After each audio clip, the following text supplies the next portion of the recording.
All right, we're going to start talking about nuclear chemistry in just a minute. Couple things about the take-home test first. We get that today, huh? We'll get it today. Thomas is up printing them off right now. It has instructions on the top. I want to talk about them with everybody in the room first, because you are allowed to work with other students, which makes it a really fine line for you to know what's plagiarism or cheating and what's allowed. I try to make that as clear as possible. So what's not allowed? What's allowed? Use a textbook, Googling stuff, asking other people in the class, asking me, asking Tom's. What's not allowed is posting specific questions to places like Chegg, to places like Reddit, anything like that. And the chemistry subreddit's not actually a great place to go for chemistry help, because as soon as they realize you're a student just trying to cheat on a test, they just ban you. And plus, I know about all these places and I know about other ones as well. So please don't do that, because I'll see it. If it seems like you're answering a question using concepts we haven't talked about or using techniques that I didn't teach you, I go and I double check to make sure your answer didn't come from somebody online. There's ways I have of Googling these things and figuring out. I usually catch a couple people a year doing it. Please don't. I would love for this to be the year where I had no questions whatsoever about anybody cheating. So no posting specific questions online, no copying what other people have already done. So the line between working together and copying what other people have actually done is, did you contribute? And do you understand what you're writing down? If you don't understand what you're writing down, that's copying, that's plagiarism. And it's pretty obvious, because almost always you'll make a mistake and I'll be able to tell you've copied something over that doesn't make any sense. And I'll notice that on both of your answers. So don't do that. If I have any questions about it, but I don't think I can prove it, what I'll do is I'll have you sit down with a piece of blank paper and the test in front of me and recreate what you did. If you understand what you turned in, you should be able to at least get close to the right process, right? If you sit down with a piece of blank paper in the test and you don't even know where to start, that tells me you don't understand what you turned in. So when in doubt, it's better to turn it in blank and get 0 points for it than to be caught cheating, because that's a letter grade, at least, depending on how blatant it is, how bad it is. And so don't risk all the work you put into this class over these 20 points on the take-home test. When in doubt, if you're not sure if you can claim it as your work or not, don't turn it in, or make a note. I worked on this. I think I understand. Like, just make a note and source it. I might not give you points for it, but I'm not going to mark you down for cheating.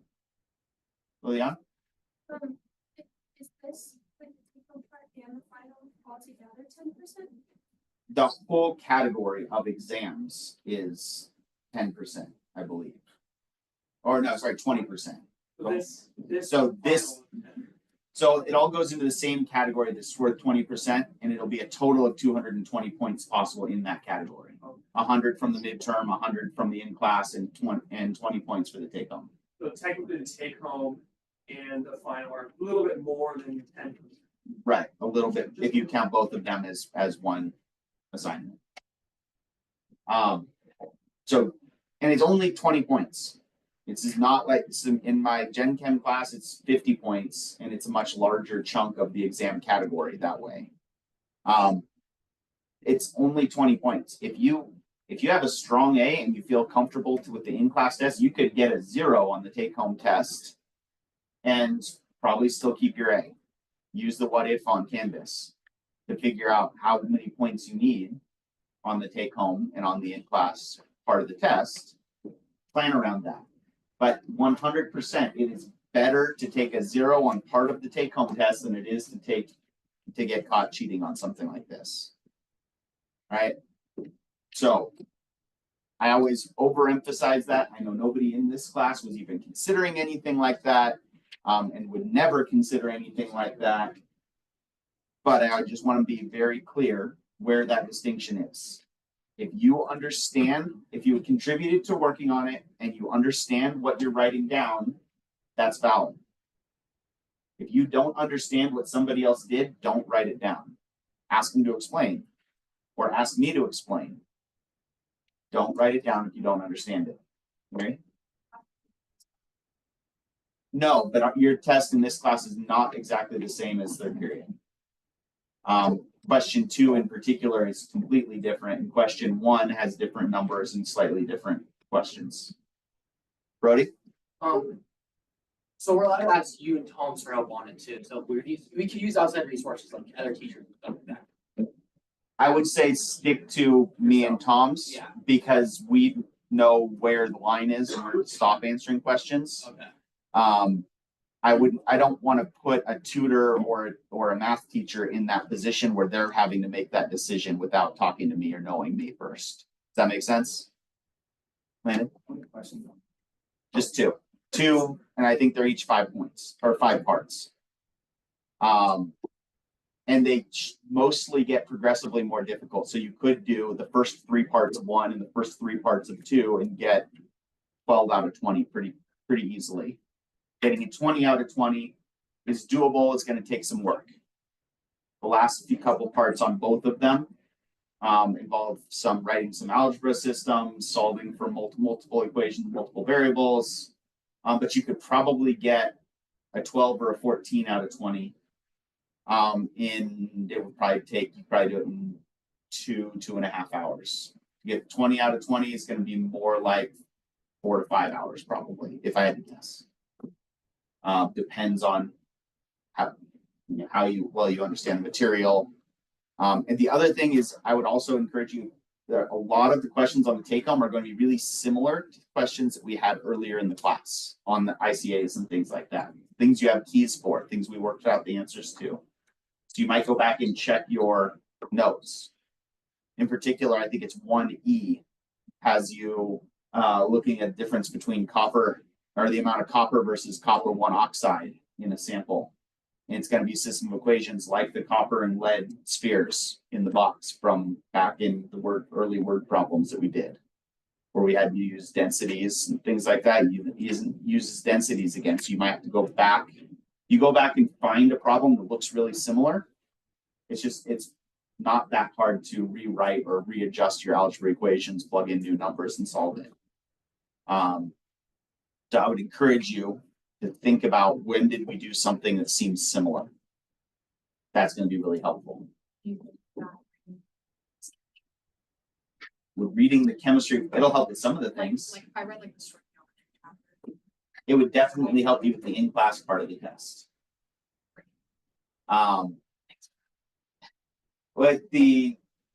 So question 1 has you do some Excel stuff. So put stuff into a spreadsheet, calculate averages, do a couple calculations, things like that. Plot data, because we spend a lot of time learning how to do spreadsheets, right? So this is your chance to show me you remember how to do that, or can remind yourself how to do that. Alyssa? Or print it off. Either way. And the whole take-home test is the front of one piece of paper. Don't try to answer all the questions on one piece of paper. Take your time. It's also really, really frustrating when you get to part 1D and you mess it up and you have to cross it all out and erase it because you did 1 through C or A through C on the same piece of paper. So I'd encourage you to spread it out on lots of pieces of paper. So if you need to restart part of it, it's not rewriting the entire problem again. Definitely, it's better to have more pieces of paper than fewer. We're not in the business of saving trees in this class at this point. Use scratch paper if you want. That's one way you could save trees, but don't try to fit it all on one sheet of paper. It's not going to fit. And then you're going to get frustrated when you have to go back and fix stuff. Any other questions on the take home? Eli? Week from today's Friday, right? A week from today at midnight. The next Friday at midnight. You can turn it in before that. Would not be a bad idea to at least get most of it done. And then you can, if you have it, halfway done, you finish the easy part of both questions, And then you come in and take the in-class test. Depending on how you feel about the in-class test, that might inform how much time you want to spend on the rest of the take-home. It's kind of nice to have that information before you go and spend 10 hours. If you really feel badly about the in-class test, you might want to spend extra time making sure you get every point you can on the take-home part, right? You have the opportunity to see the in-class test before you turn in your take-home. Might as well use it. Or finish it entirely before the in-class test. And then you don't need to worry about it. You can be done at noon or whenever class gets over on next Friday. This would not be a bad feeling, right? So it's a little bit of work. Brody. When I take home, one's Excel and one's like on paper, right? Yeah, and there's some paperwork involved on the Excel one. And I'll give you the same. The second one involves gas laws and equilibrium. It would not be a bad idea to think about it in terms of ice tables. Be the context I'll give you when you're starting on the second one. Any other questions? All right.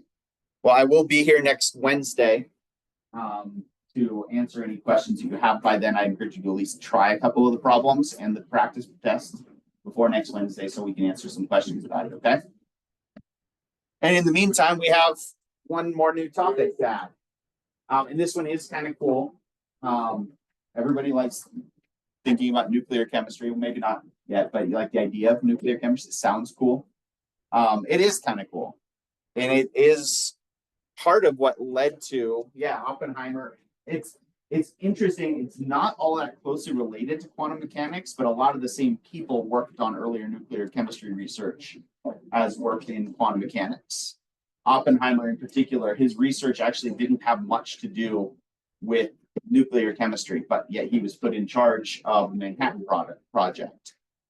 It was more just about the Manhattan Project was actually not really science, it was engineering. But they took a bunch of scientists and basically threw as much brain power as they could at trying to build these devices that they knew were possible in theory. But actually solving issues and getting a working nuclear device was an engineering problem. So they just brute forced it basically through a whole bunch of money and a whole bunch of high-end PhDs on it, even if it wasn't what they were known for. They did have engineers working on it too, but yeah, it is interesting, and I think probably the scientists, the science was all still new enough that none of the mainstream engineers had caught up to the science yet. They hadn't figured out how to do the engineering yet, so they needed both. And I think they had engineers there too, but the people that were in charge that understood the science behind it were all the scientists. And so it was definitely a group effort. Like for instance, there's a story about when they were enriching in Oak Ridge, Tennessee was the uranium. When they were enriching the uranium for the first bomb, for the test bomb in Oak Ridge, Tennessee, they were putting all the uranium in two separate rooms to keep it from getting too much uranium in any one place so they didn't have a meltdown. Except that the two rooms backed up to each other. They got to them from two different hallways, so it seemed like the two rooms were further apart, but they really just had a drywall wall between the two rooms, and they were stacking the uranium from in one room against the back wall, and the other room against the back wall, so the two hunks of uranium were actually still really, really close together with just a drywall wall and some framing in between them. And so that's an example, and it took one of the scientists coming in, Richard Feynman, came in and noticed that. Has anybody looked at the blueprint? Has anybody realized that it's not just about being in different spatial rooms?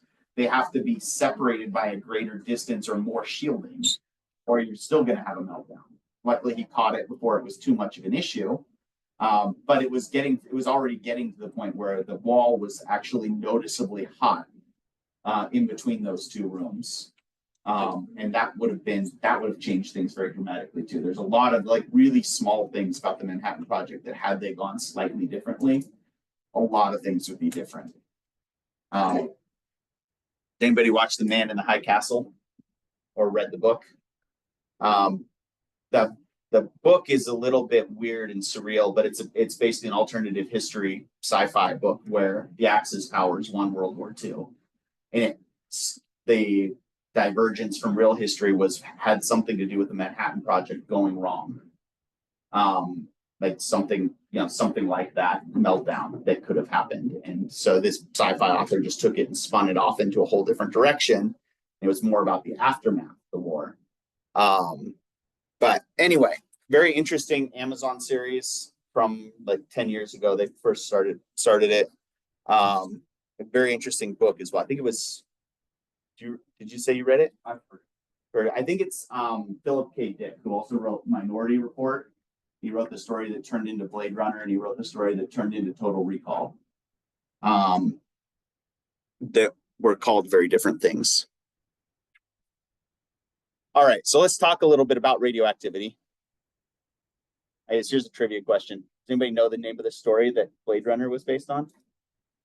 Or my cinema nuts in here? No? It was called Do Androids Dream of Electric Sheep? It formed the basis for Blade Runner. Anyway. The first time radioactivity got noticed, a little bit of historical background from before the 1900s. A researcher named Becquerel realized that he had a chunk of a particular ore, of uranium ore, that he'd been given by a student, so that he would just use as a paperweight on his desk. And he used it. They were doing early experiments with X-ray films, and how they worked. And he actually set this chunk of uranium ore on top of an X-ray film on his desk, and then noticed that it actually developed the X-ray film where he set this rock down. And that picture right there is what he noticed, and that led to the discovery of radioactivity. So he took this, and two of his students were the Curies, Marie Curie and Pierre Curie, and they basically were in charge. He put them in charge of trying to figure out what was going on with it. So that's actually where Marie Curie won her first Nobel Prize. And they were literally picking chunks of uranium ore out of gravel that they had shipped in by the ton from Africa into Paris. And so they would find uranium ore, and then they would refine it, and then they would run experiments with it. And basically, Becquerel was trying to look at generating X-rays using electricity, and it led to this idea of radioactivity, and what they called radiation, because first at the beginning, radiation is associated with nuclear reactions now, but radiation just means light. At first, this result right here is what confused them, and they called it radiation because it was developing an X-ray film. So like, well, it must be giving off radiation at some wavelength. But it turns out that it wasn't actually just light. It was actually the nuclei themselves were changing and giving off this high energy light that was developing the film. So the term radiation, they first called it, they eventually changed it and called it radioactivity. Radioactivity means that we had a nuclear reaction happening. We had something happening in the nuclei of these atoms, and when that reaction happened, it gave off these really high energy particles. So there's a picture of Marie Curie with her two daughters, Eve and Irene. And I always mix up which one's which. Irene, I believe, is the one who is the older daughter who went into research with her mom, and shares Marie Curie's second Nobel Prize for discovering certain elements. And Eve did not go into the sciences, became a journalist, did not win a Nobel Prize, but did stay behind in France when her family left, when the Germans invaded France in World War II. Been 39 or 40. I don't remember what year exactly they got to France. But Eve stayed behind and worked with the French resistance. And so equally badass in a very different way than her mom and sister and father. You'll notice Pierre is not in that picture because he was already dead at this point. Not from radiation poisoning. He actually got hit by a horse-drawn cart crossing the street. So not particularly relevant, but I always found that as an interesting bit of trivia. Despite all of the dangerous material he was working with, he actually died from very mundane means. Just didn't look when he stepped off the curb. Even in the early 1900s, that could still happen. Does anybody know what they used to use? And actually, I think they still use in some really high-end glow-in-the-dark watches. Does anybody know what they use for the hands? Isn't it radium? It is radium, and that is actually the one that Marie Curie first isolated and used to discover. More than the uranium, she was actually isolating the radium because the radium was actually what would visibly glow. There's a really good book called Radium Girls about the factories. They used to use radium on navigators' watches and aviators' watches and the dials in airplanes in World War II. And they would hand paint with a paintbrush with this radium paint on these dials. But in order to get really fine line work, they would lick the tips of their paintbrushes in order to get them to be, a nice fine point. And so a lot of the women that did this, that worked in these factories making these glow-in-the-dark watch faces, had developed radiation poisoning and cancer in their jaw, and they would lose parts of their face as a direct result of working in these radium factories. And I think they even made a Broadway or an off-Broadway play called Radium Girls based on that story. Hard to play back last year. Last year was Radium Girls. Yeah, really good book as well.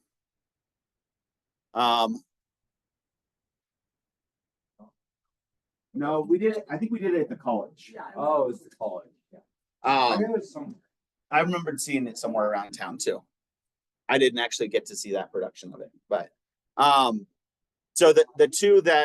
so Marie Curie's first Nobel Prize was in physics, and it was for discovering radioactivity and kind of figuring out what was going on. And then she got her Nobel Prize in chemistry for discovering new elements. She discovered radium and she discovered polonium and got to name it, among several others. Everybody thinks of Marie Curie as being French, but she was actually Polish. She moved to France because in Poland at the time, women weren't allowed to go to university. So when she was done with her education, she moved to France so that she could go to university. When she graduated from university, even in France, which was very progressive at the time, they still didn't allow women to go into graduate school. So she had to find an advisor that would accept her and sort of like champion her. And that turned out to be Becquerel. So, obviously visionary and groundbreaking in a number of ways. And justifiably had a very high opinion of herself by the end of her life. Very few people are actually present when they get elements named after them. Most people are long dead. She was actually part of the group that voted to name curium after her. And she voted in favor of it as well because she earned it at that point. I think she did eventually die of radiation-related illnesses, but it wasn't until her 60s. But yeah, so she did a lot of great things and was revered by the scientists, even by the quantum mechanics people who her research didn't have anything to do with quantum mechanics, but they still treated her as sort of the leader in all of those conferences. All right, so what is radioactivity? Basically, what we call radioactivity is when certain forces that hold the nucleus of an atom together, when they're not balanced properly, they basically will spontaneously shift to become more stable.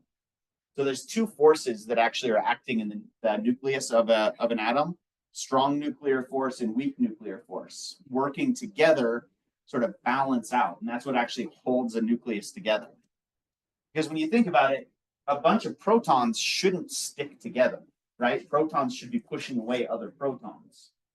But it turns out if you get them close enough, the strong nuclear force is actually will hold them together with more force than the electromagnetic repulsion will push them apart. But the strong nuclear force and the weak nuclear force have to be balanced, or the nucleus basically starts falling apart. And that's what radioactivity is. When you don't have the right ratio of protons to neutrons in the nucleus is unstable. And it will become more stable by basically breaking apart into smaller pieces. It'll either launch out small pieces of itself, or sometimes it'll just straight up break into two almost equally sized pieces, each of which is more stable than keeping it stuck together. I think this is the one. It's the one that makes a noise now. And the earliest versions of what they found, they just basically generated these tiny little particles called alpha particles. Right, so a couple definitions. So radioactivity or nuclear reactions are any reaction where the composition of a nucleus is changing. That's what nuclear means. And they generally fit into one of two categories. Fission naturally occurs on Earth, and it's when you have an unstable large nucleus that will spontaneously break up into smaller pieces. Fusion, on the other hand, occurs when you can force two nuclei to be so close together that they become one nucleus, when they fuse together. Right, and so typically the way that occurs in nature is due to gravity. Does anybody know what we call when a fusion reaction starts due to gravity? Gravity pushing molecules together, closer and closer and closer together. Give you a hint, it doesn't happen naturally on Earth.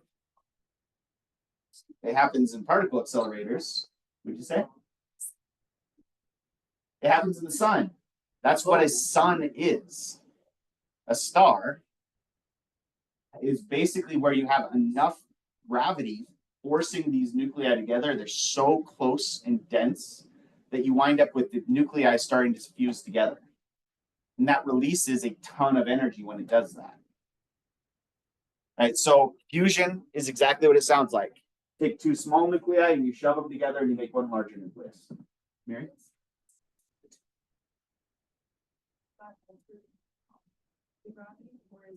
It's the gravity that pushes them together.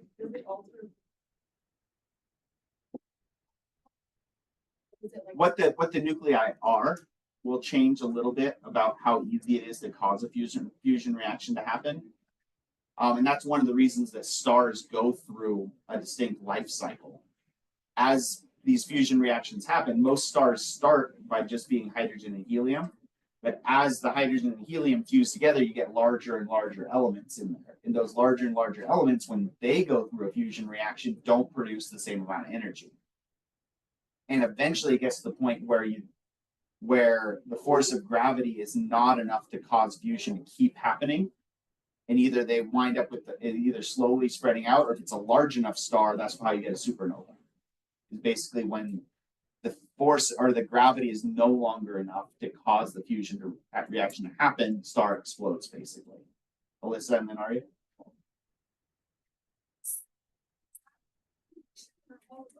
All of them are radioactivity. The first one is what produces radon. It's what happens to uranium. The earliest nuclear weapons were fission reactions, and nuclear power plants that we have are all fission-based reactors. Arya first, and then Max. What's the line for a star to be big enough to cause a supernova? You have to ask. There is a distinct line. I can't think of what it's called right now. It's not the Schwarzschild limit, because that's where a black hole starts, and it's not the Roche limit, because that's where a star, or that's where a moon falls apart into a ring. I can't remember exactly what it's called. There is the Chandrasekhar. I think it's called the Indian name Chandrasekhar limit, I think, is the size where above that size a star, when it dies, will go through a supernova. I think. I'm not an astronomer, though. I've never taken an astronomy class. This is all just things I picked up on the side. Max? Isn't like fusion, like a fusion reactor, like, isn't that like the dream?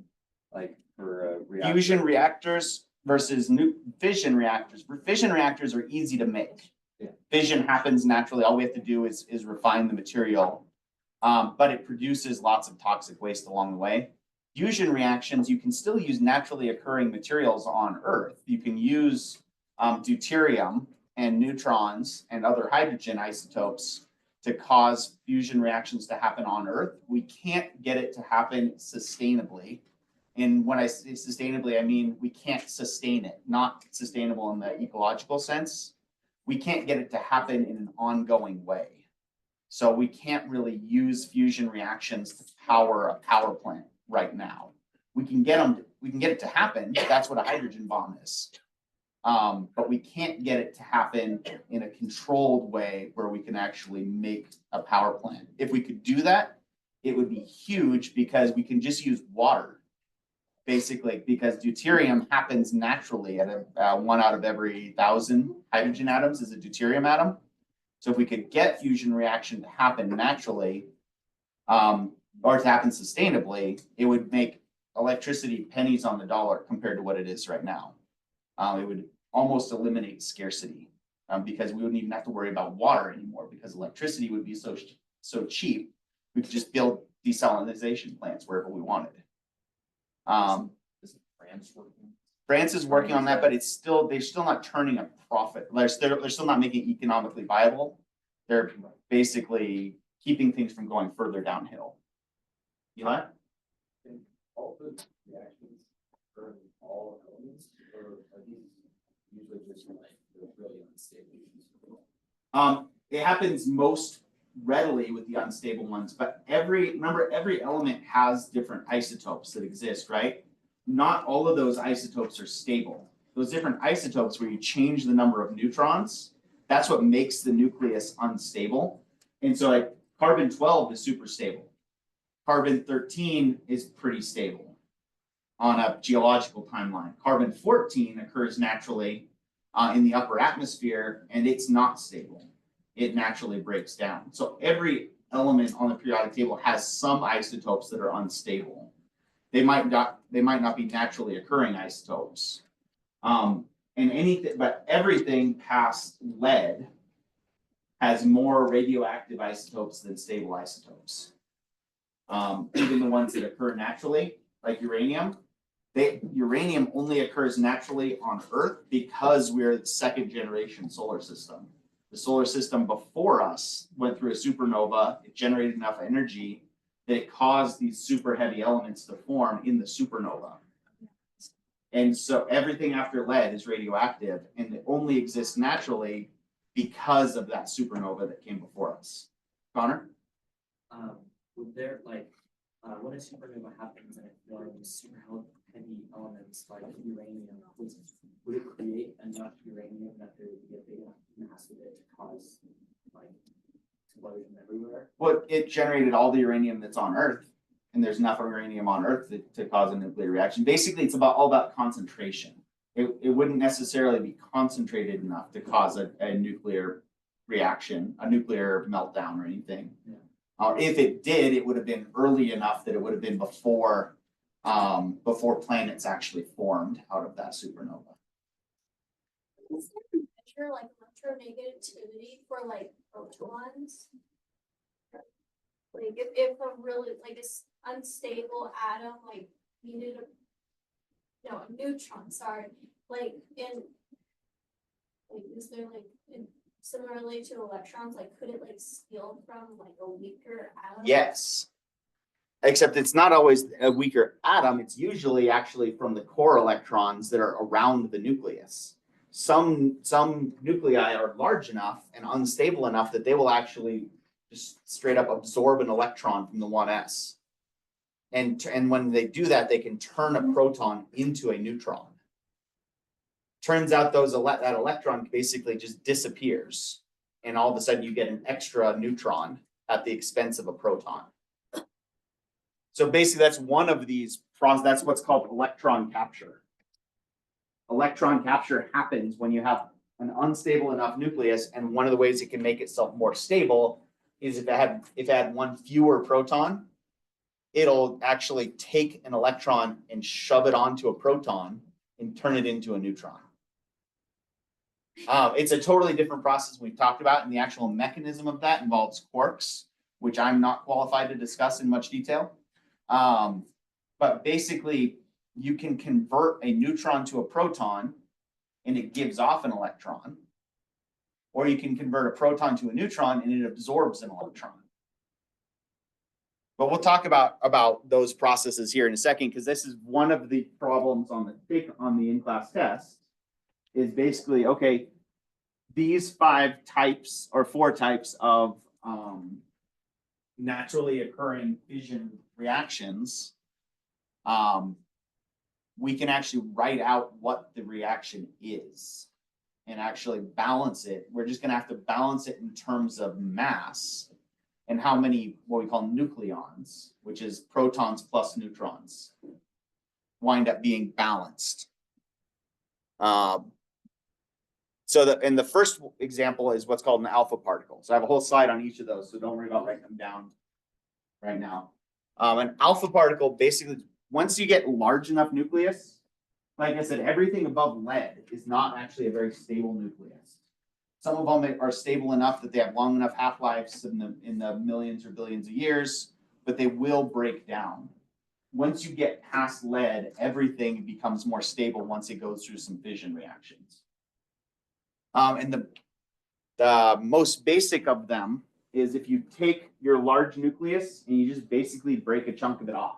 We call that chunk an alpha particle. An alpha particle is defined as a helium nucleus, basically. You basically just get this chunk of your nucleus breaks off, and it's got 2 protons and 2 neutrons stuck together, which is the same as a helium-4 nucleus. Right, so that process actually makes the uranium nucleus more stable, or any nucleus that'll go through an alpha particle decay becomes more stable as it emits that. So thorium is actually more stable than uranium because it's a smaller nucleus. And so naturally, if you have uranium-238 over time, there's every uranium-238 nucleus has a probability that at any given point it's going to spontaneously emit an alpha particle and turn into a thorium nucleus. Figure this out, is thorium going to be negatively charged because it loses, because helium doesn't have its electrons. So it doesn't, but it might grab them on its way through. Remember, for this alpha particle to move away from the nucleus, it's got to move through all the electrons that are around the uranium. Basically, an alpha particle is going to be positively charged and leave behind a negatively charged thorium initially. But very quickly, it's going to pick up electrons and just become a helium atom. okay. I spent like 5 minutes arguing with ChatGPT. Well, that was time well spent. Don't argue with ChatGPT. It doesn't know what it's talking about. And it's getting dumber. Everybody knows that, right? Is it? There's a class of math equations they use to test AIs. And when ChatGPT was first released to the public, it was getting those math questions right 98% of the time. And after a year of being used by the public, it was getting those questions right 2% of the time. So it is actually objectively getting dumber the more public uses it. If you were wrong, you should say sorry. I'm sorry. What? Good question. So who remembers what that notation means? What is the 238? Well, that's number of Protons and neutrons. So uranium's number 92, right? If I'm remembering properly. So it has 92 protons in the nucleus, but the protons plus the neutrons adds up to 238. So for helium, and you can just write it like this, or you can write it like this as alpha. It is a helium nucleus, but if you write it like this, then you're making it really clear that it's coming from a nuclear reaction, but both of them are correct. The 4 is just saying it's the mass of protons plus neutrons. And if we're making a thorium as well, thorium is number 90. So we lost in this process of this reaction, we lost 2 protons to turn into the alpha particle, right? Which means we don't have uranium anymore. Now we have thorium because we lost 2 protons. So you just subtract 2 protons from whatever you started with. If thorium goes through another alpha particle decay, which is what it naturally does, what would thorium turn into? If it emits another alpha particle, radium. It would turn into radium because radium has 88 protons. And it's the mass of the radium would be 230. So every time you emit an alpha particle, your mass drops by 4 and your protons drops by 2.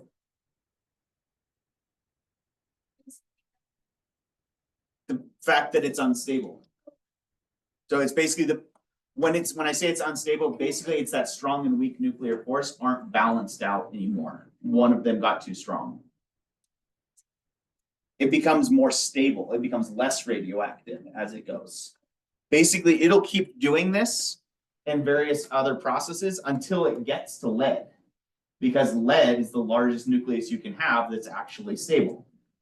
So it basically goes through what's called a decay pattern, a decay series that ends once you get something small enough that it's stable. Eli, and then back to Alyssa.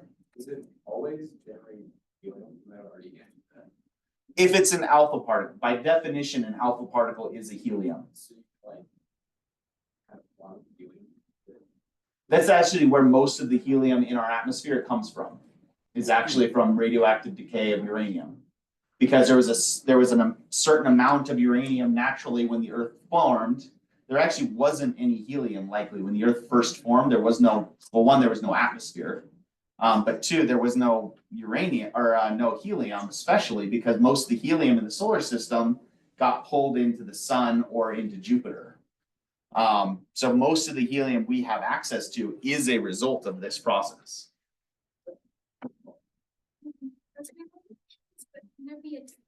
Oh, yeah, other particles. The other particles, exactly. The other particles are a little bit different, and you can have some fission reactions just straight up, you kind of have to look them up. They don't follow necessarily into predictable patterns. Like uranium-235, when you hit it with a neutron.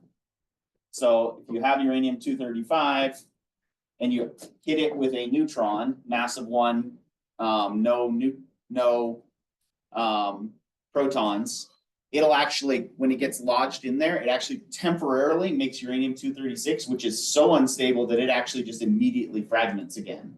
And you get, I think, a zirconium and a tin and 3 more neutrons.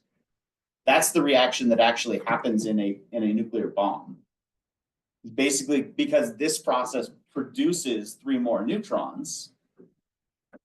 And so if you have a large enough chunk of uranium that the neutrons that get produced here then go on to get lodged into another uranium, you have a chain reaction happening. You have exponential growth happening. And that's actually what they call critical mass. The term critical mass actually comes from the nuclear chemistry. It's the mass of a certain isotope there. Once you get past that mass, you get a runaway nuclear reaction happening, which either looks like a nuclear meltdown if it's a power plant, or it looks like an explosion if it's a bomb. Max? Why is a meltdown nuclear like explosion? Like what makes them different? How fast they happen? Basically, and usually they're trying to slow down a nuclear meltdown and you're trying to speed up a nuclear bomb.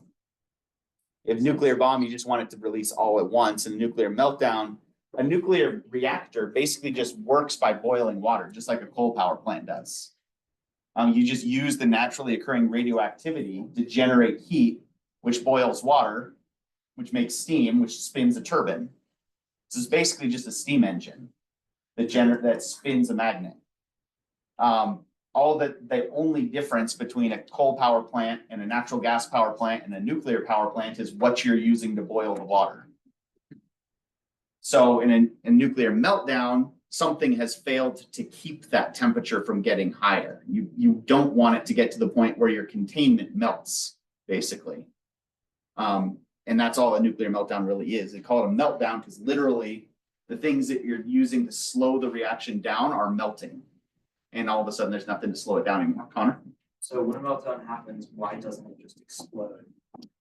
Sometimes it does, or on a small degree it does. Like Chernobyl, only reason it didn't explode was because several technicians sacrificed their lives to go in there and slow it down, to put the cooling rods in between the rods by hand.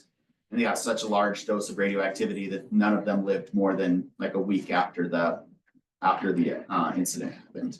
But basically you could cause it to completely explode if you removed all of that, if you basically shoved all that material together. But also nuclear power plants use uranium-238, not uranium-235, specifically for that reason. You'll still get it to melt down and cause an explosion, but it won't be a full-on mushroom cloud explosion, specifically because you're using uranium-238 and not at the same purity level that you use to make a nuclear weapon. Mary?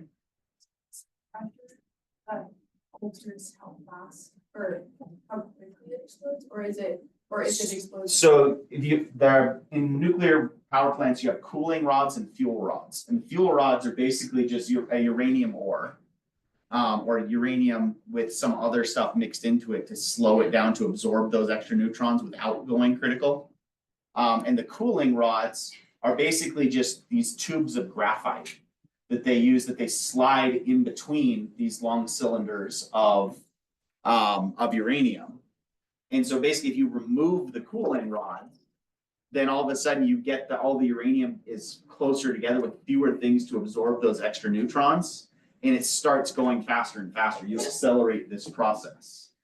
By putting the cooling rods back in between those fuel rods, you slow that because all that graphite will basically soak up the neutrons so that it can't get to the next uranium nucleus. Something like TV, like reactors that use uranium-238, like make like enriched uranium. Is that like how could you? So you don't usually, if you're using a uranium reactor to make another fuel rod for something else, usually you're actually making thorium. You can actually make a reactor out of thorium too. So they call those breeder reactors, where the uranium reactor, the nuclear waste, once it's mostly thorium or less uranium, it's not reactive enough anymore. That fuel rod traditionally we'd call that nuclear waste, and we just go bury it in Nevada somewhere. Literally, there's just like, a mile deep tube in Nevada where they just put a whole bunch of concrete on top of spent fuel rods. However, if you take it and you reprocess it, you get something that's not quite as reactive, but can still be used. If you change the engineering and the size of the cooling rods and the fuel rods a little bit, you get something that could still be used. So they call those second generation reactors or thorium reactors, because they have a much higher proportion of this because it's already gone through this first step. So that's probably what it was referring to when you're enriching uranium for the first time or trying to make a weapon out of it. You basically just use an ultra large centrifuge that generates thousands and thousands of G of force that actually allows you to separate uranium-235 from uranium-238 just by sheer force of gravity.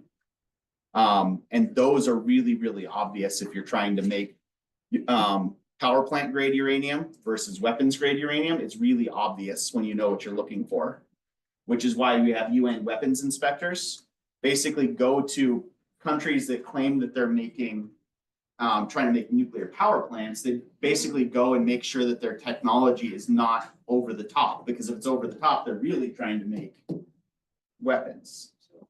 It's really obvious because you have to, like, the amount of energy and the size of the centrifuge is like a scale factor of 10 times different for making weapons grade uranium versus power plant grade uranium.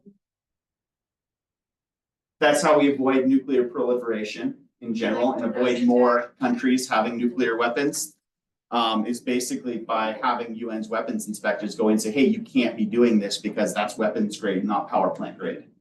And that's why countries like North Korea just straight up stop letting weapons inspectors in, because they're very obviously trying to make weapons grade uranium. So rather than let everybody see that, they just say, no, you're not allowed to come in, which is basically admitting the same thing. It's like if I asked my 8-year-old if she's cleaned her room, And she says, yes. I said, well, can I see it? And she says, no. Like it's that level of discourse that we're dealing with in some of these countries. I shouldn't say the countries, the leaders of these countries. All right, more pertinent. So alpha particle is just a helium nucleus, pops out. So easy enough to write what the rest of the product is. You get another nucleus that's missing mass of 4 and missing 2 protons. These other ones are a little bit weirder. A beta particle is basically an electron, but it's not coming from a valence shell. It's coming from the nucleus.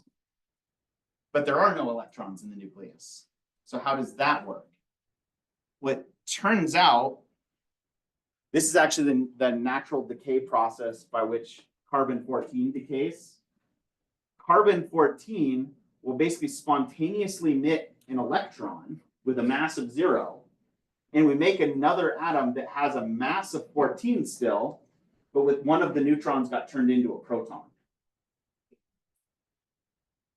Exactly. Basically, you can, it's because it's quarks involved, it's a little bit different, but you can basically think of a neutron as a proton that has an electron stuck to it. If you have a proton with an electron stuck to it, you can pull that electron off and you turn your neutron back to a proton. That's not exactly how it goes because quarks are involved. But there's basically a neutron is, you can think of it as a proton with an electron stuck to it, which gives it a charge of 0. Exactly. It generates an electron from nothing. What? Exactly. So turns out mass is weird. An electron is what's called a fundamental particle. I thought that it wasn't allowed to do that. Yeah. Only with nuclear reactions. It's not allowed to, but you know, It's it can sometimes. it's so the same way that when we have an electron falling from a high energy level to a low energy level, it'll spontaneously make a photon, right? We've seen that before. Yeah. This is kind of working the same way. You're falling down an energy level by making a nucleus that's more stable. And in the process, you generate a new particle. It's just an electron now, not a photon.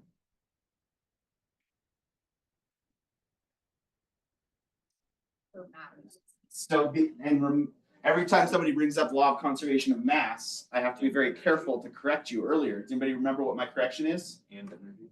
It's a conservation of mass and energy.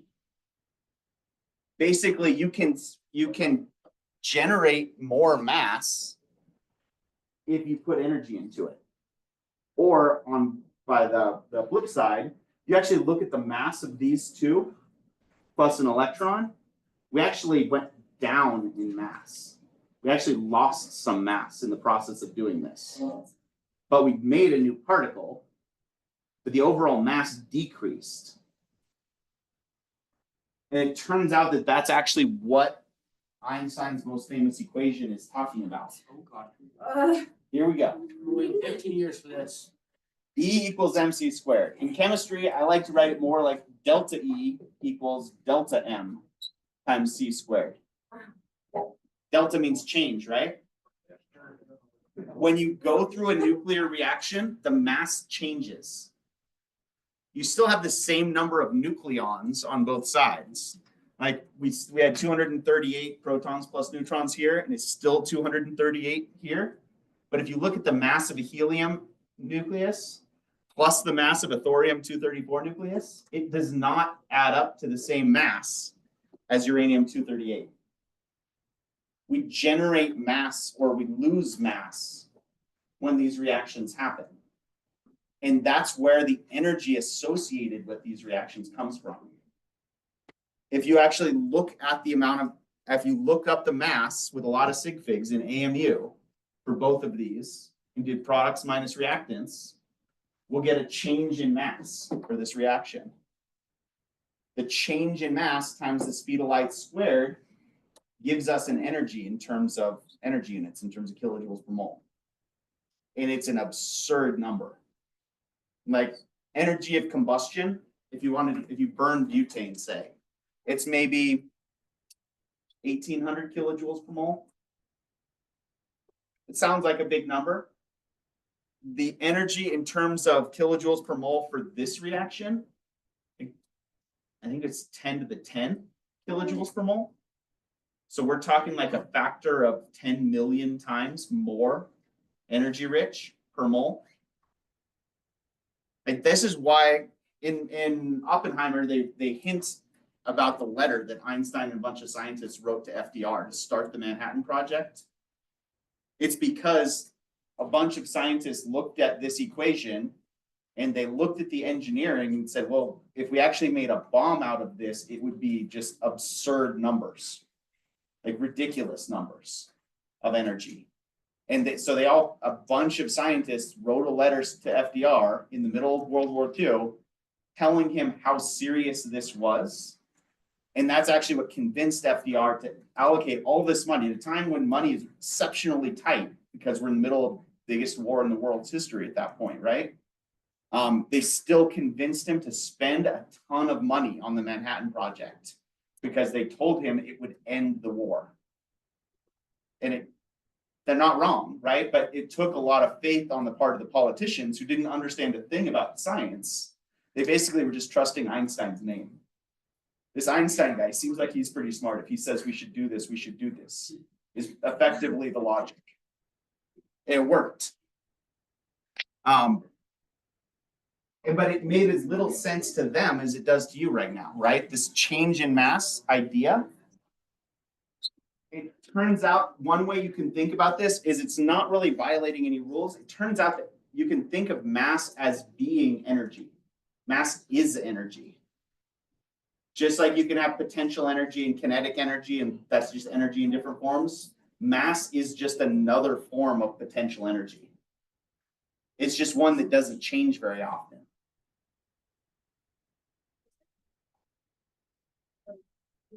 I know there's a point where it stops, but is there a point when you combine things that it just keeps going and there's no stop? No, it actually slows down. Oh. So in that, the most stable isotope is actually an isotope of iron. I think it's iron 56 maybe.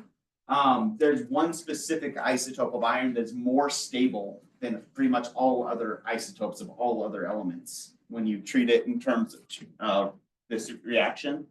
So basically everything is constantly moving towards that. Given enough time, when we reach the heat death of the universe, almost all the atoms in the universe will be iron 56, because that's the most stable nucleus that you can have based on our based on the fundamental laws of the universe. Strong force and weak force.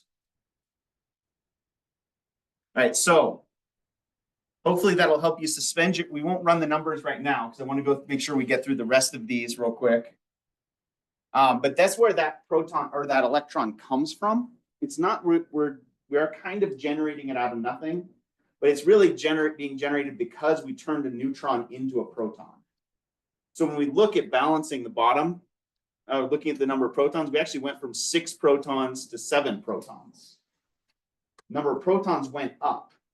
Number of the total number of nucleons stayed the same. We had 14 protons plus neutrons. We still have 14 protons plus neutrons. We just turned one neutron into a proton. So our number of protons went up, but our mass number stayed the same. And the result of that is we also generate an electron. And when it's an electron that comes from this process, it's called a beta particle.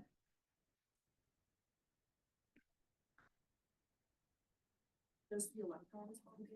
Correct. So this entire process is called beta particle decay or beta decay. Just like we had alpha particles is basically a helium nucleus. A beta particle is an electron, but it's an electron that comes from the nucleus.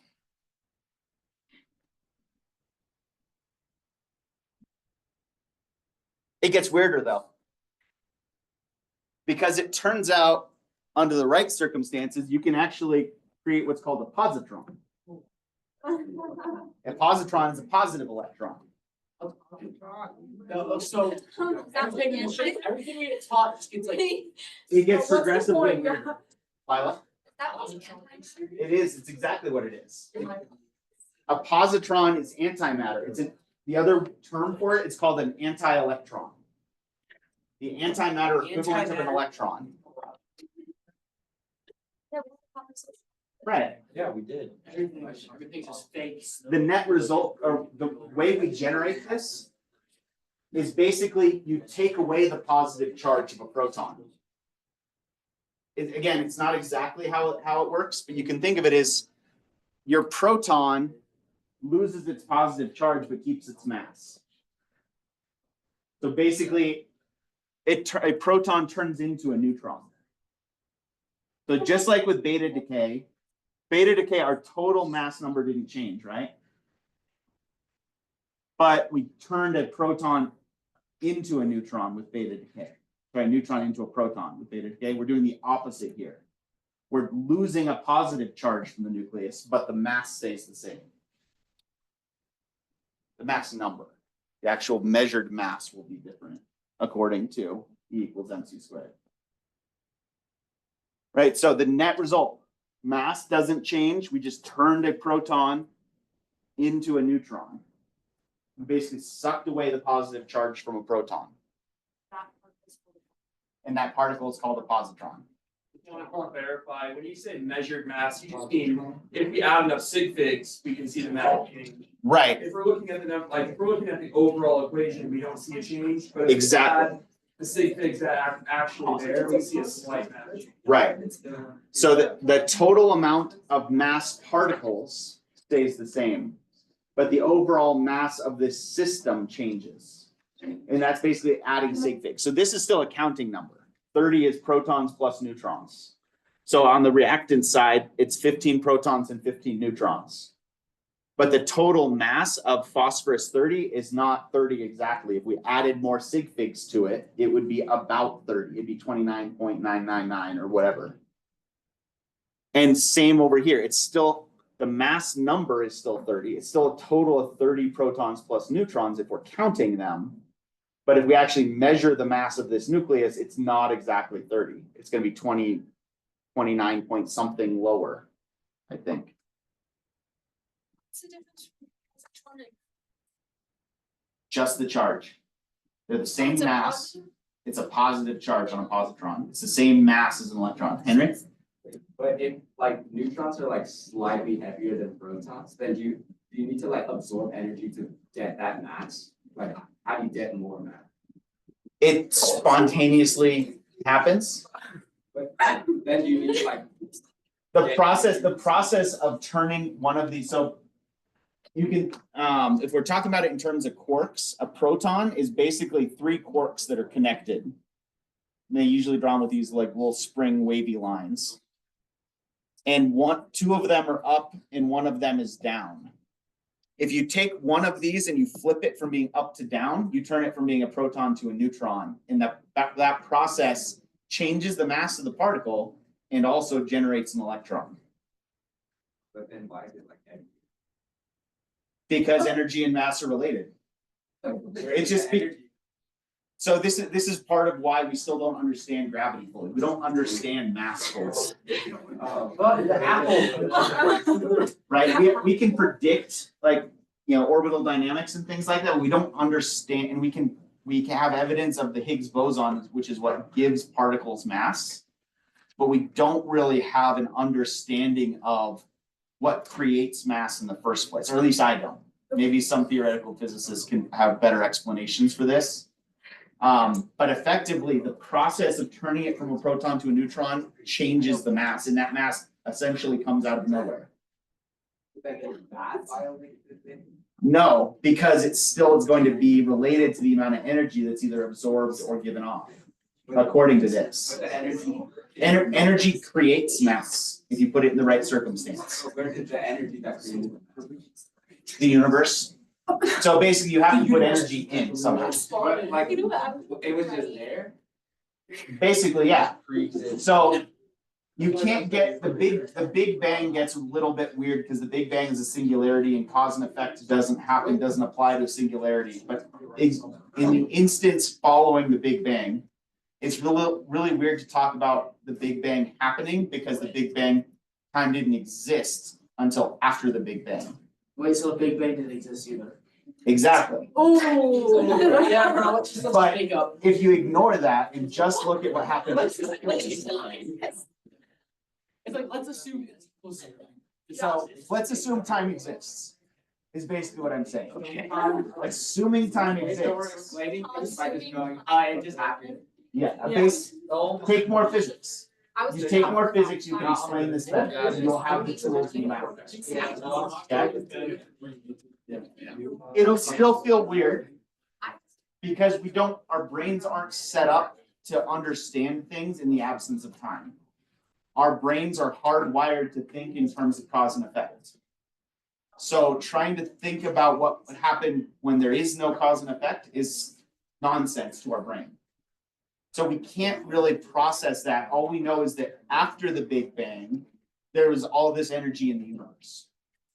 And all this energy in the universe, part of that energy is mass. So it is what it is. It is what it is. Because we live in this universe, we're still working out the exact origins and causes and how all that ties together. But what I can tell you is that this is the way the universe does behave, regardless of why it behaves that way. That's why it's a law, not a theory. Right? That's our big difference between a law and a theory. This is a law of conservation of mass and energy. Yes. It's not the theory, because I can't explain why exactly. Connor, and then Max. In that reaction equation, how does the silicon have a +1 charge if it lost a proton?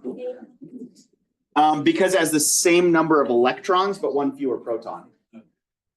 And really, we leave off the charges on these a lot because the charges, there's a lot of other things that are going to happen at the same time. They're going to basically make charges balance out.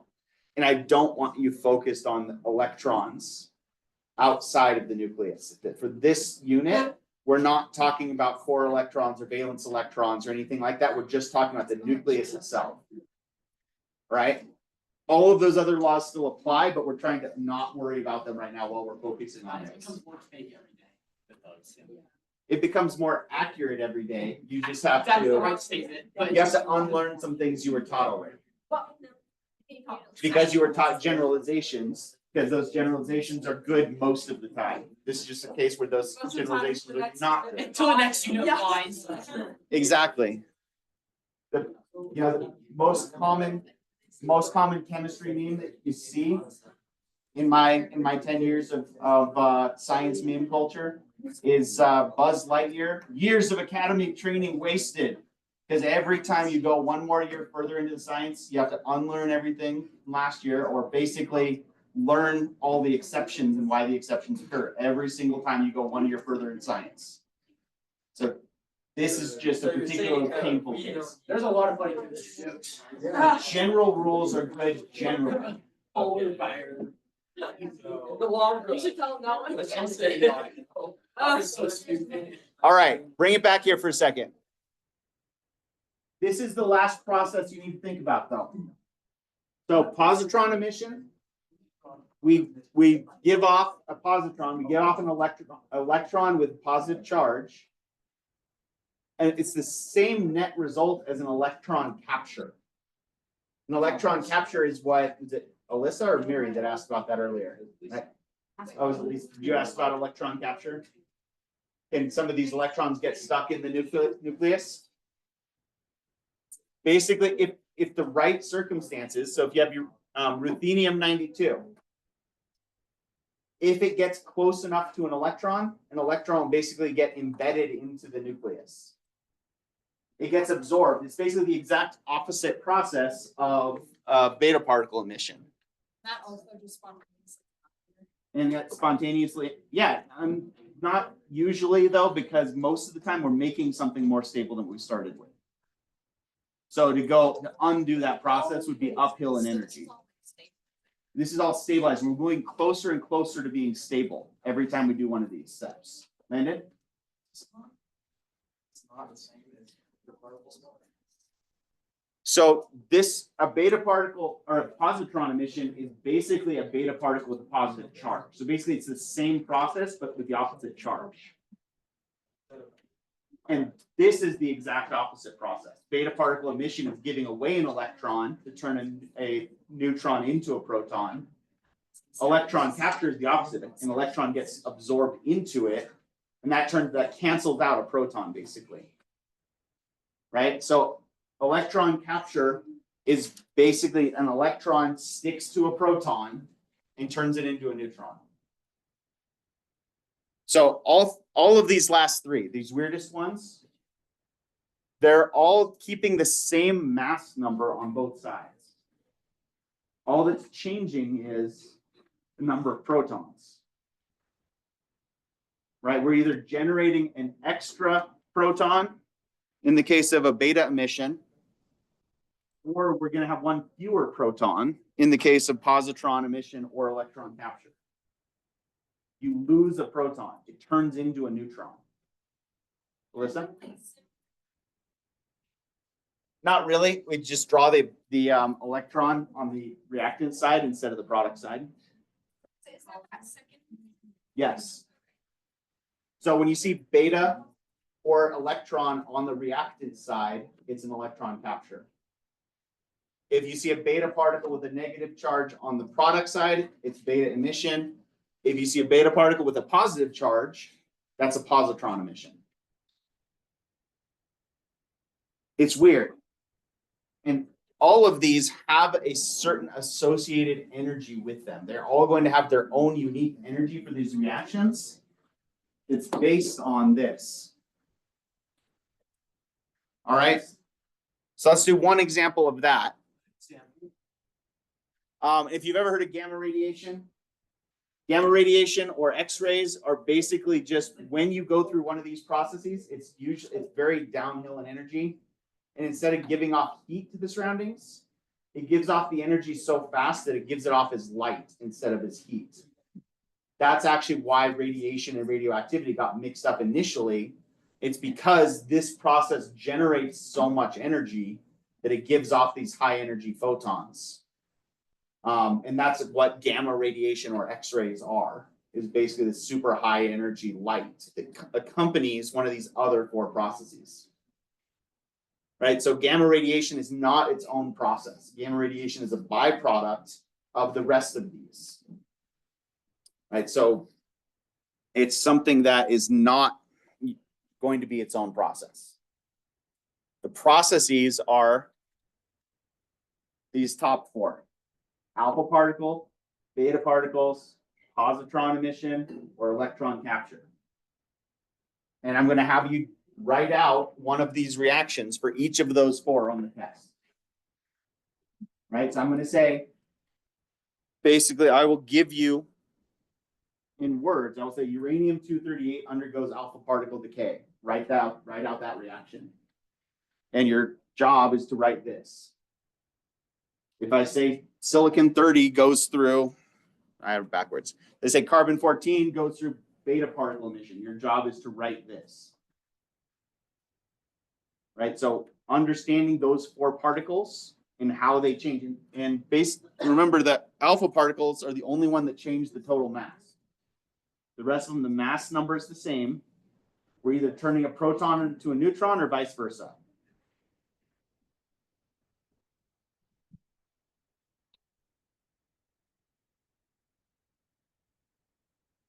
This slide right here. This is your recap to study for. You can understand what's on that. And here's your gamma decay or your gamma radiation, which is not its own thing at all. Right? Is that what Hulk's made of? That is where they got that terminology for that. We're gonna skip this. This is the one that makes the noise. Chew.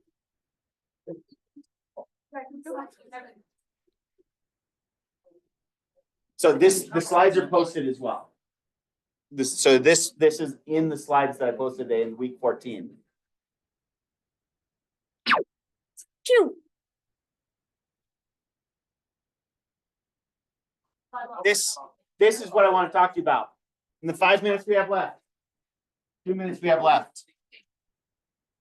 We've already talked about it a little bit. This is just an example with the actual numbers. This is how you use E equals MC squared.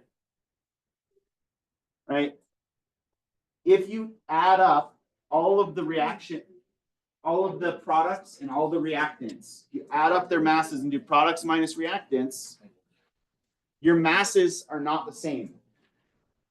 You had 236 grams per mole of reactant, and we have 235.867 of product. That change in mass is what factors into E equals MC squared.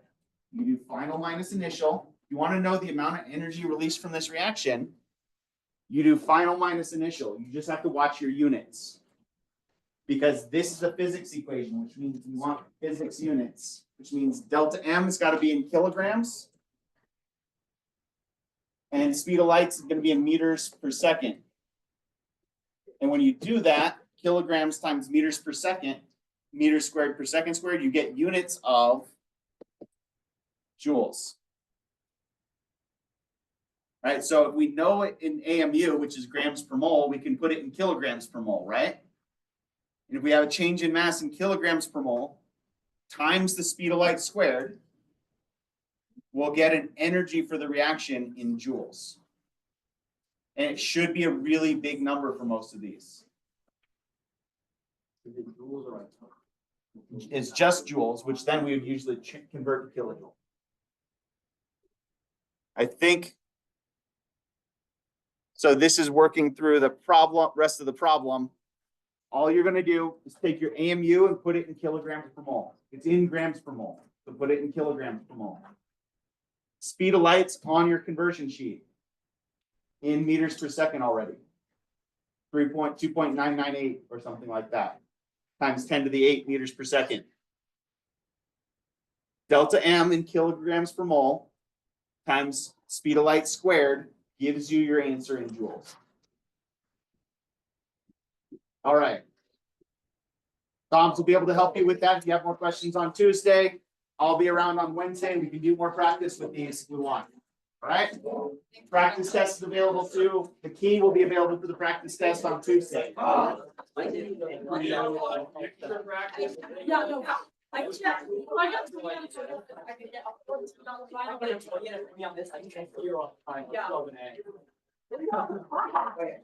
That's 98. That's like a 99.